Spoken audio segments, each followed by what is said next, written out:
Hey everyone, it's Ben Hardy here, and in today's video, I'm going to be talking about General Motors and their push to fully electrify their lineup and how so far it is ending in a massive catastrophe. Before we get into this video though, as always, if you want to save time and money the next time you purchase a car, link to my car buying guide in the description down below. Let's get into it. Now, I thought that my series talking about different issues within General Motors was over, but I was completely wrong because, well, things have decided to escalate quite a bit. Now, before I get into anything, I do need to give credit where credit is due. So I'm going to include a link in the description down below to a video that TFL Truck recently posted about their Hummer EV basically stranding them. And yeah, very interesting video. So go watch that if you haven't already watched it, and some stuff from that video is going to be used in this video. You guys will understand a little bit later, but now let's get into it. Now, before we talk about the fun stuff with the Hummer EV, we need to talk about another EV that General Motors produces. It's called the Chevy Bolt. Now, they've actually produced this for a number of years, and it was initially created to basically just make it so that GM had an EV, but on top of that to compete against the Nissan Leaf, because General Motors saw that EVs were the future and they need to, start doing something so they are familiar with the technology. And I think that was really smart. And the Chevy Bolt actually did pretty well with initial release. Like, it was relatively popular for how small the segment was back then. And, it was just a pretty decent car. Now, you'd think that General Motors would then improve the car over time, give it more range, make it so it's a little bit quicker with the acceleration, and make it more reliable. It's not exactly what's happened. They've improved some aspects of it. Like, if you look at the new Bolt, it's actually a pretty solid EV, as an A to B type car. It's got decent range, decent acceleration, but it doesn't exactly have the best reliability. And all of the recalls on the Chevy Bolt show that. Like, the recalls are scary. I'm not really going to dive too much into those in today's video. Just Google them when you have some time, and you're going to be like, what? They had a recall for what? It was doing what? It's crazy. And so, as you can see, General Motors is struggling to produce a reliable EV that's pretty simplistic. This is the thing that I really want to focus on in today's video. The Chevy Bolt doesn't really do anything that's too groundbreaking. Like, yes, it has Super Cruise. Yes, it's fully electric. But, like, it's one of the most simplistic EVs on the market. And it's also one of the most unreliable EVs on the market. And so what this means is General Motors obviously needs to go back to the drawing board, and they need to change quite a bit and really master the building of a simple EV before they go up and build more complex EVs. But of course, they're not going to do that because they have a goal to make it so that all of their vehicles are fully electric by 2035. So they're just going full steam and releasing cars left and right.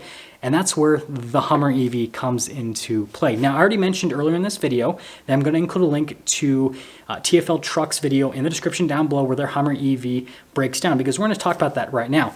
So in the video, Roman basically just breaks down in the middle of a road during rush hour traffic, and he cannot do anything. The Hummer EV is basically stuck in park, and he keeps moving the shifter and everything, doesn't go into gear, and he tries to do a bunch of resets with the computers, doesn't do anything, won't go into gear, and he's basically just stuck there. And so what he obviously thinks of is, hey, I need to basically just completely shut the truck off. And what I mean by completely shutting the truck off is disconnect the battery. Well, he can't get to the battery because the front trunk is power operable, and it won't open. And he can't find any sort of emergency latch to manually open it, and so he's just stuck. Now, Tommy comes and basically starts trying all the things that Roman already tried and realizes that they don't work. And then he starts digging into the owner's manual and digging into forums. And then he finally finds that there is this, wire that you have to really dig under the dash to find that will open up the front trunk. That works. They disconnect the battery, reset the Hummer EV, and then they're able to actually leave under their own power and drive it down to the dealership. And they said at the end of the video that they're basically going to have some follow-up videos to go over what exactly happened to the Hummer EV, what the dealership said, what General Motors is going to say, and all that kind of stuff. So I guess stay tuned for that. If you're not subscribed to their channel already, which you probably already are if you're watching this video, then yeah, go subscribe to them so you can see the videos that they post in the future on that. But the thing that we should talk about is the fact that like that was such a difficult situation and like obviously dangerous for Roman as well. But like it should have been way more simplistic. Like there should be like a super easy limp mode that they can go into, which there obviously wasn't.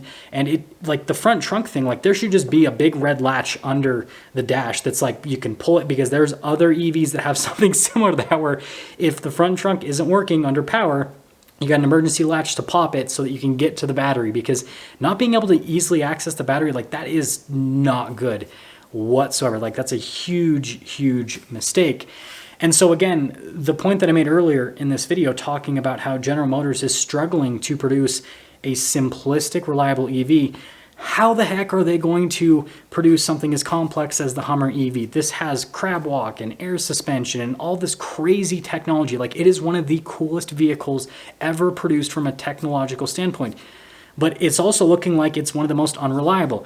And this is something that I wasn't planning on talking about because I usually just try not to get into this side of things, but I've seen so many videos on the Hummer EV and on the new Cadillac Lyriq as well. And I've actually talked to dealers that sell Cadillac Lyriqs, and they have said the same thing about that they are having major issues with that vehicle as well. And so like every single EV that GM has out in the market right now is having big issues.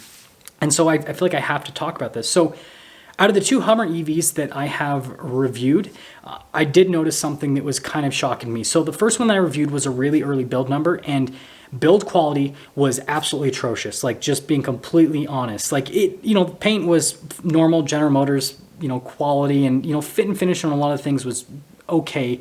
But like the air conditioned seat sounded like an airplane taking off because the fan wasn't working properly. Some of the switches felt like they were going to like do something crazy. Like there was just a lot of little things, and half the features I had, like that video took me almost an hour and 30 minutes to film, which doesn't sound like that long, but an average video takes me like 30 minutes to film. So an extra hour of filming time because features kept not working when I was trying to like show them on camera. And so I kept having to refilm clips because the feature wouldn't work. And so like that was my first experience with the Hummer EV. Now the second one that I reviewed, I can say that it was a lot better. And again, this was a, vehicle that was produced at a later date. And so, overall build quality was substantially better and the features worked substantially better. And like, I made sure to turn on the air conditioned seat to like make sure, and it actually worked and it didn't sound like an airplane taking off. And so it looks like General Motors is, obviously improving things with the overall build quality with the Hummer EV, but like this is, a $115,000 vehicle that's being sold for over $200,000 in the secondhand market, and it's having just crazy issues. And so it's not a good sign whatsoever. And so I think the underlying problem here is that General Motors has made too big of a commitment.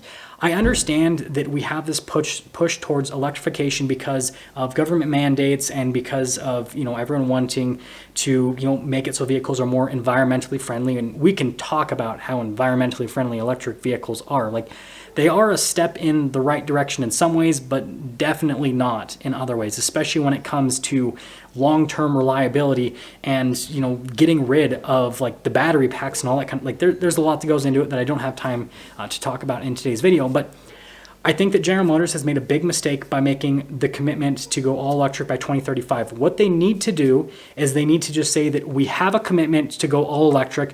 We're not going to give a date because going all electric is an extremely complex process that's going to take a lot of time and we're going to make a lot of mistakes, but we are going to end up, finding the light at the end of the tunnel. We're going to end up figuring things out, and we're going to end up with a product that you guys absolutely love, that's reliable, that actually makes sense. And I think that that's the commitment they should have made so that it didn't box them in, because now they're boxed in and they're rushing and they're releasing product that's just not ready to be released, frankly. And it's not good whatsoever. So what is my advice as a car journalist that probably doesn't know anything for General Motors?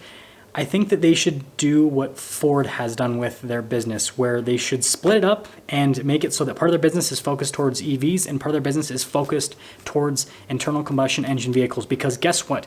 Ford is succeeding massively where General Motors is not at this moment. If you look at the recent, release of different product from Ford and the hype behind that product and the issues with that product, it seems like everything's a lot better than what General Motors is experiencing.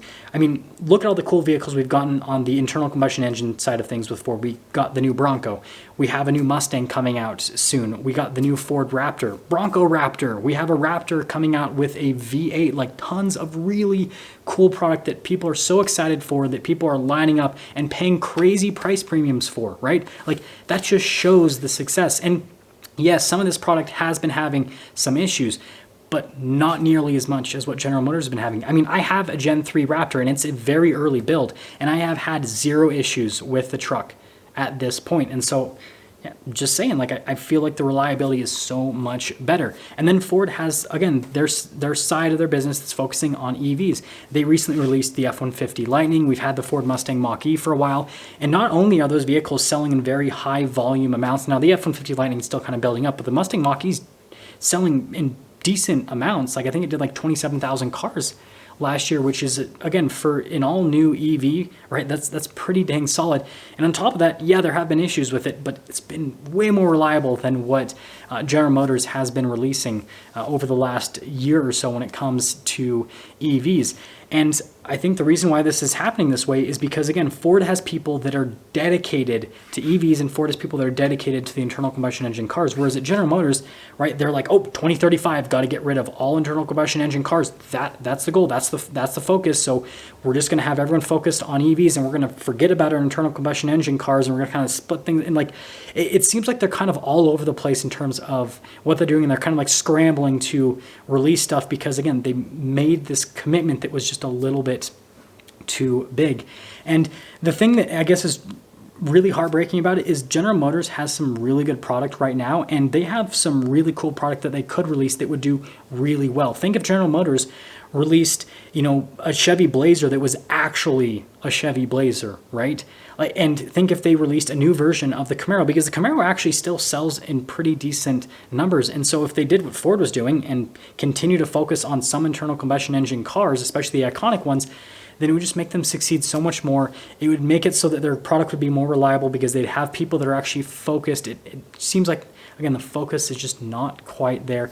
And again, I understand, like most situations that deal with manufacturing, it's extremely complex and there isn't just a simple answer that'll just fix everything. But I do think that if they had a mission statement that was a little bit more realistic, I think that would help out with everyone working at their company and just make it so that things would, you know, kind of get ironed out at least a little bit. It wouldn't completely fix the problem, but it might fix like 90% of the problem, which is usually enough. I want you guys to let me know what you think about this topic, and I want you guys to let me know what you think about General Motors at this point, from, you know, what they're doing in terms of, you know, wanting to go all in with EVs, and then also the reliability they've been having with EVs. If you think, oh, it's just first year quirks, or if you think that this is going to continue and we're going to, I guess, seeing the quote unquote downfall of General Motors. I don't think we're going to see that, but I'm interested to hear from you guys. And with that being said, I'll see you.